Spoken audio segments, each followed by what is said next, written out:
Alright, we're gonna do one last thing for our application. This is the to-do app I made during class, in class.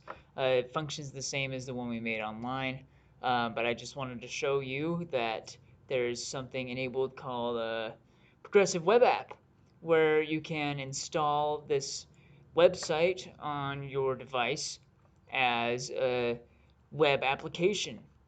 So in Chrome, you can see I can hit this plus button and then click install, and that would allow me to have the app run off of my desktop. This would work as well on Android and iOS devices. So the way a progressive web app works is basically you're going to be making your website have offline support so that it caches all of your files and such, um, and then just make it so that it can be packaged and downloaded into a little application that runs like its own little web browser, where you can see your app. So it's pretty easy to integrate with React. Um, this blog post that I'm referencing will be linked in the description and on Canvas. So um, it basically shows how to do it from scratch, but since we already have our app made, we can kind of skip through some stuff. So the first thing we're going to have to do is go to our public folder, and we're going to have to click on manifest.json. This is the JSON file that basically lists all of the stuff in our app and a few details to make it so that we can install it. Okay, so here's our manifest JSON. So we need to edit the short name, my to-do app, and the long name, to-do app by Mr. Buckley, whatever you'd like for the short name and name. And then this is the list of icons. These icons will be used for the splash icon on mobile or desktop, and also in the browser we have the favicon. So you need icons of these sizes if you're going to replace the default React icons with your own. PNGs are recommended, and then you need 192 by 192 or 512 by 512 and favicon. So you can go to a favicon generator, just Google favicon generator, and it'll generate this type of stuff for you. The other thing we need to have in here, start URL, is going to be whatever your REPL URL is. Or you can host this on something like Netlify, where you can link your Git repository, and then make sure it has HTTPS. We need that for progressive web appness. Okay, so now that we have our manifest JSON all squared away, we're going to go to app.js in our source. And we're going to, no, index.js, I apologize, index.js. So there's this thing called a service worker, which you can read more about in the blog post.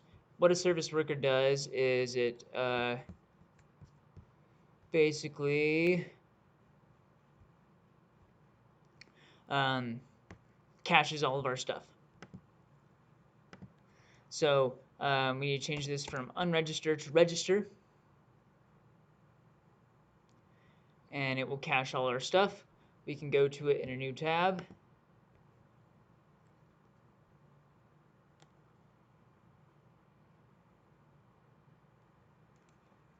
Hit F12, and in Lighthouse we can see how close we are to getting our progressive web app ready to go. That's just an option in Chrome DevTools. I think Firefox is something similar, but I can't remember. So we'll let it score us real quick for progressive web app. We'll see if we're missing anything.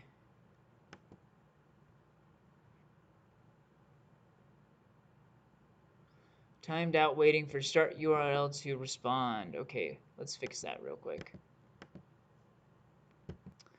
Okay, the thing we have to do is in our terminal, in our REPL, we have to run yarn build to create a production build.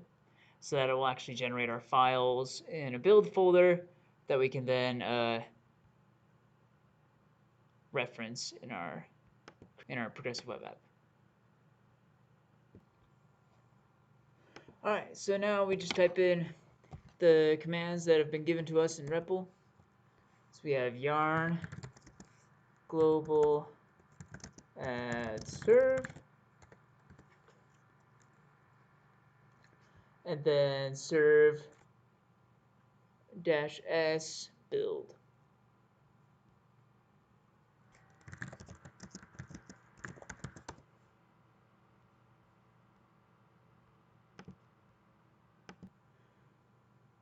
All right, so real quick, in your package.json, we're going to add a script that says serve, and then runs this command serve-s build.